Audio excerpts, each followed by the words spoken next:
আজ শেয়ার করব সম্পূর্ণ নিরামিষ পটলের কোরমার রেসিপি, যেটা দিয়ে ভাত, রুটি, লুচি, পরোটা সমস্ত কিছুই জমে যাবে। নমস্কার বন্ধুরা, শ্বশুর বৌমা রান্নাঘর অ্যান্ড ব্লগ চ্যানেলে সকলকে স্বাগত। তাহলে কি করে তৈরি করব সেটাই দেখে নেওয়া যাক। সবার প্রথমে এইখানে পটল নিয়ে এসেছি, এবার পটলগুলোকে কেটে নিয়ে ফিরে আসছে। সমস্ত পটলগুলোর গায়ের থেকে খোসাটা ছাড়িয়েছি, তবে সমস্ত খোসা ছাড়াইনি, বেশ কিছুটা পরিমাণ খোসা গায়ে রয়েছে। আর বড় বড় করে আলু কেটে নিয়েছি, পটলগুলোও দুই ভাগ করেছি বেশ বড় বড়। এখানে একটা কাচের বাটি নিয়েছি আর তার মধ্যে দিয়েছি 1 চা চামচ পরিমাণ আদার পেস্ট। তারপরে দিয়ে দেওয়া হলো 1 চা চামচ পরিমাণ জিরের গুঁড়ো, 1 চা চামচ পরিমাণ ধনের গুঁড়ো, দেব 1 চা চামচ পরিমাণ হলুদ গুঁড়ো আর কালারের জন্য কাশ্মীরি লঙ্কার গুঁড়ো। এবার দেব অল্প পরিমাণ জল, তারপর চামচের সাহায্যে সমস্ত মশলাগুলো একসাথে মিশিয়ে নেব। দেব স্বাদ অনুযায়ী লবণ, তারপরে মশলাগুলো মিশিয়ে নেব। গুঁড়ো মশলা যখন আমরা রান্নায় ব্যবহার করব, কিছুক্ষণ আগে যদি জলে ভিজানো থাকে তাহলে মশলার টেস্টটা দ্বিগুণ বেড়ে যায়। গ্যাসের ওভেনে কড়াইটা বসিয়ে কড়াই গরম করে নিয়েছি, তারপরে দিয়ে দিচ্ছি সর্ষের তেল। এখানে আপনারা সাদা তেলও ব্যবহার করতে পারেন। দেব 1/2 চা চামচ পরিমাণ হলুদ গুঁড়ো, দেব আলু আর পটল একই সাথে। এই যে তেলের মধ্যে আলু আর পটলটা দেওয়া হলো, যদি হলুদটা না দিতাম প্রথমে তাহলে চারদিকে তেলটা ছিটতো। এইভাবে হলুদটা দিলে পরে আর চারদিকে ছিটবে না।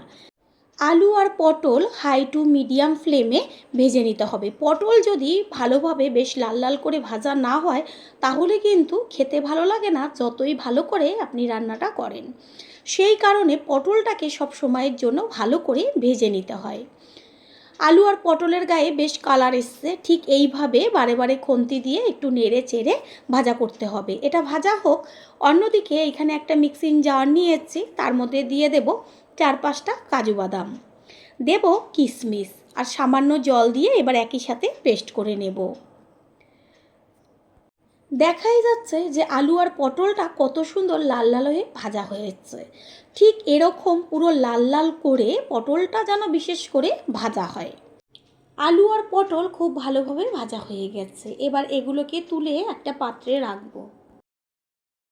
ওই কড়াইয়ের মধ্যেই দিয়ে দেব অল্প করে সর্ষের তেল। তেলটা গরম করে নিয়ে তারপর এর মধ্যে ফোড়ন দেব।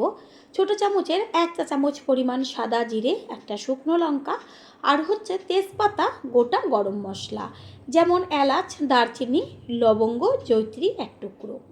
ফোড়নটাকে 30 থেকে 40 সেকেন্ড সময় নিয়ে ভেজে নেব। ফোড়ন থেকে সুন্দর একটা মিষ্টি গন্ধ বেরোচ্ছে। এবার ওই যে মশলাটা একই সাথে গুলে রেখেছিলাম, জিরে, ধনে আর আদা, লঙ্কার গুঁড়ো, হলুদ গুঁড়ো, লবণ, সেই মশলাটা তেলের মধ্যে দিয়ে সামান্য কষিয়ে নেব।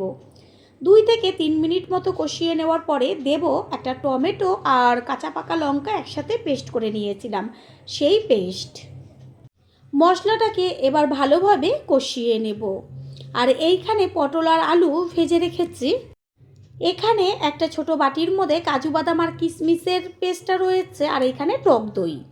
টক দইটা চামচ দিয়ে একটু ফেটিয়ে নিয়েছি। প্রথমে কাজু আর কিশমিশের পেস্টটাকে দিয়ে দেওয়া হলো। গ্যাসের ফ্লেম এই পর্যায়ে লোতে রাখতে হবে।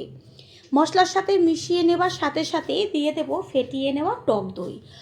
আর এই সময় অবশ্যই খেয়াল রাখবেন গ্যাসের ফ্লেম যেন একদম লোতে থাকে, বা গ্যাসের ফ্লেমটা অফও করে দিতে পারেন। পটলের তো অনেক রকম রেসিপি তৈরি করেছেন, একবারের জন্য হলেও এই নিরামিষ রেসিপিটি তৈরি করবেন। তারপর খেয়ে এসে কমেন্ট করে জানিয়ে যাবেন। ঠিক লো ফ্লেমে এইভাবে মশলাটাকে কষিয়ে নেব। আর খেয়াল রাখবেন যেন দইটা দেওয়া হয়েছে তো সেটা কেটে না যায়। মশলাটা যত ভালো কষানো হবে রেসিপির টেস্ট তত টেস্টি হবে। 4 থেকে 5 মিনিট মতো সময় নিয়ে মশলাটাকে কষিয়ে নেওয়ার পরে দিয়ে দেব পটল আর আলু। পটল আলু দিয়ে মশলার সাথে মিশিয়ে নিয়ে আরও 1.5 থেকে 2 মিনিট মতন কষিয়ে নেব। দেখাই যাচ্ছে যে ওপরে কত সুন্দরভাবে তেল ছেড়েছে।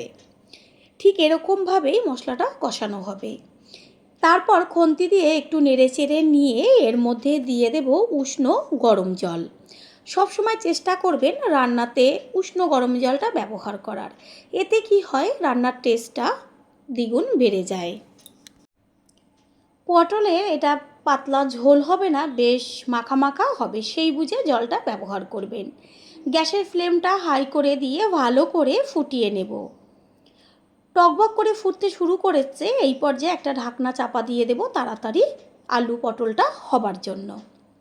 পুরনো বন্ধুদের সবসময় আমাদের পাশে এইভাবে ভালোবেসে থাকার জন্য অনেক অনেক ভালোবাসা। কিছুক্ষণ বাদে গ্যাসের ফ্লেম হাই করে ঢাকনাটা সরিয়ে একটু চেক করে নেব হয়েছে কি না।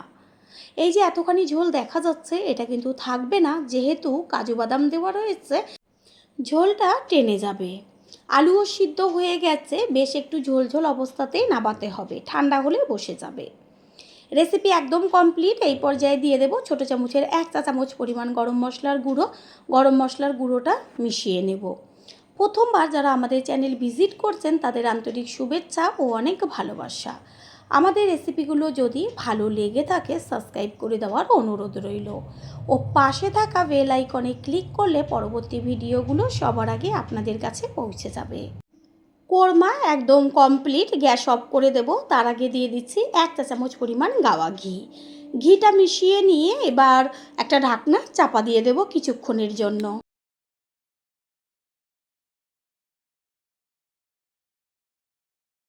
4-5 মিনিট রেস্টে রাখার পরে কড়াইয়ের ঢাকনাটা তুলে দেখিয়ে দিচ্ছি সম্পূর্ণ লুকটা।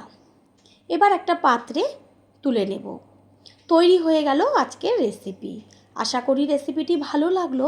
আর যদি ভালো লেগে থাকে একটা লাইক, কমেন্ট, পারলে একটা শেয়ার করে অবশ্যই জানাবেন। আপনাদের দেওয়া একটা লাইক ও লাইকের পাশে থাকা হাইপ আর একটা শেয়ার আমাদের কাছে অনেক অনেক গুরুত্বপূর্ণ। All friend, thanks for watching my video. আপনারা সকলে ভালো থাকবেন, সুস্থ থাকবেন। আবারও দেখা হবে অন্য কোনো রেসিপির এপিসোডে।